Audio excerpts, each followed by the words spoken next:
dafa laajoon ñaan goo xam ne day yombal examen, maanaam kuy jàng rek di def examen ak bu mën a doon te bëgg ca tawféex mën naa jàpp yoon wi. xaw naa naqaree def waaye da koy jaral rek ndax yoon wu am solo la. maanaam day tàmbali bisub aljuma wut biteel def ci ndox jàng alam nashrah sootu sharh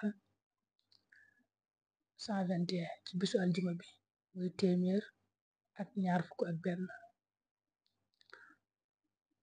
mu bañ a naanagum ndox ma bu xëyee suba ci bisub samedi bi suba teel gi mu jàngaat ca ndox ma alam nashrah sootu sharh 21 ñaar fukki yoon ak benn dong lay doon, bokkut ak aljuma gi may doon 121. léegi bisub samedi bu jàngee alam nashrah ñaar fukki yoon ak benn day naan ci ndox ma tuuti. bu dimanche mu def noonu altine talaata, nga xam ne bis yooyu yëpp saa yu xëyee rek dana jàngaat ca ndox ma alam nasrah 21 ñaar fukki yoon ak benn.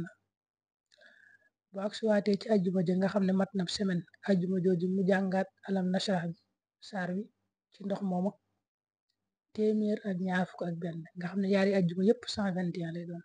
léegi ajjuma ju mujj jooju nag ci la koy jeexale. bu ci jàngaatee 121 yooyu mu naan tuuti daal di raay ci ab dëndëm, wis ci ab dëndëm la des, daal di jàng laaye bi allahumma shrah li sadri wa yassir li amri wahlul uqdatam min lisaani yafqahu qawli. waaw noonu rek la koy defee. nga xam ne kon boo boolee lépp mu doon ab semaine, nga xam ne it ndox mi ñaari ajjuma yi rek nga ciy jàng alam nasrah 121 ajjuma ju njëkk ji ak ju mujj, waaye bisi ci digg bi yëpp 21 rek ngay jàng saar bi te bis yëpp it da nga ciy naan tuuti.